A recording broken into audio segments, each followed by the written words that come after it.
सर्वांना नमस्कार, जय भीम। या भारतातल्या ब्राह्मणवादाला, इथल्या जातीवादाला आणि इथं उच्च नीचता आणि विषमतेचा जो विषारी विचार आहे त्याला या भारताच्या मातीमध्ये गाडण्याची ताकद ही भारताच्या संविधानामध्ये, त्याचप्रमाणे आंबेडकरवादी विचारधारेमध्ये आहे। पण त्याच आंबेडकरवादी विचारामध्ये, आंबेडकरांच्या इतिहासामध्ये आणि ज्या प्रेरणा स्त्रोताच्या माध्यमातून या देशातल्या करोडो लोकांना ब्राह्मणवादाच्या, उच्च नीचतेच्या, जातीवादाच्या विरोधात लढण्याची प्रेरणा मिळते, असे जे आपले प्रेरणा केंद्र आहेत त्याच्यावर सुद्धा ताबा मारण्याच्या आरएसएसच्या षडयंत्राचा पर्दाफाश करण्यासाठी आपण हा व्हिडिओ बनवत आहोत। आपल्या सर्वांना हे माहीत असेल की कराड आणि पुण्यामध्ये आरएसएसच्या शाखेमध्ये बाबासाहेब आंबेडकर गेले।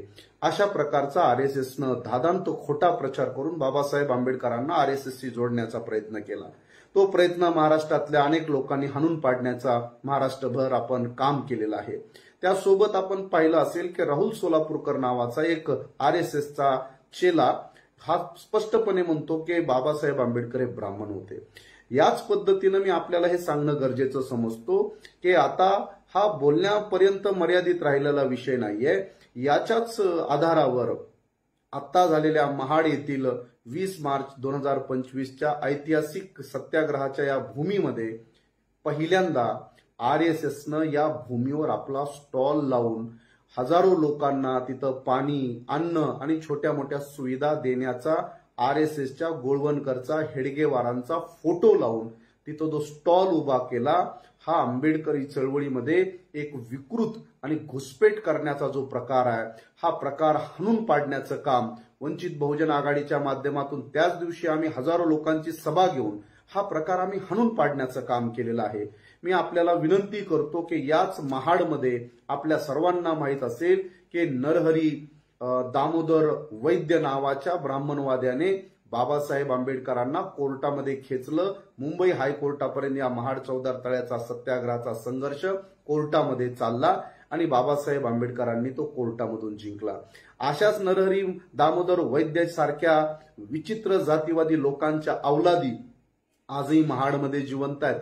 याच महाडमध्ये एक चौदार तळे विचार मंच नावाची एक संघटना, जी आरएसएस प्रणित संघटना आहे, त्या संघटनेनं इथं पहिल्यांदा स्टॉल लावला। ही आपल्या सर्वांसाठी अतिशय धोक्याची घंटी आहे।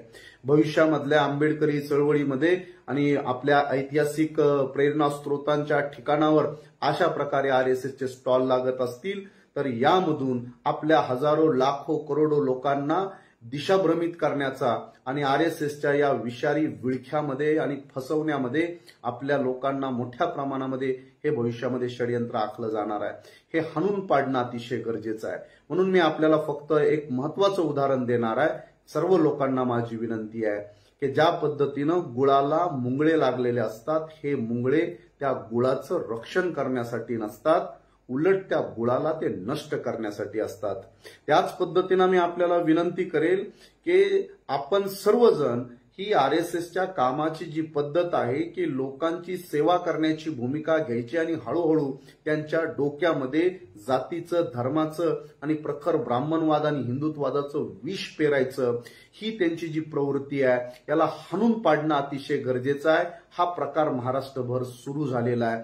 याला हाणून पाडण्यासाठी आपण सर्वांनी जिथे आहात त्या पद्धतीनं आपण सर्वांनी सतर्क राहा आणि अशा प्रकारचे जर कुठं स्टॉल लागत असतील आरएसएसच्या गोळवणकर, हेडगेवारांच्या फोटोचे आणि त्या माध्यमातून आंबेडकरी चळवळीला दिशाभ्रमित केलं जात असेल तर हे सगळं आपण भविष्यामध्ये हाणून पाडलं पाहिजे।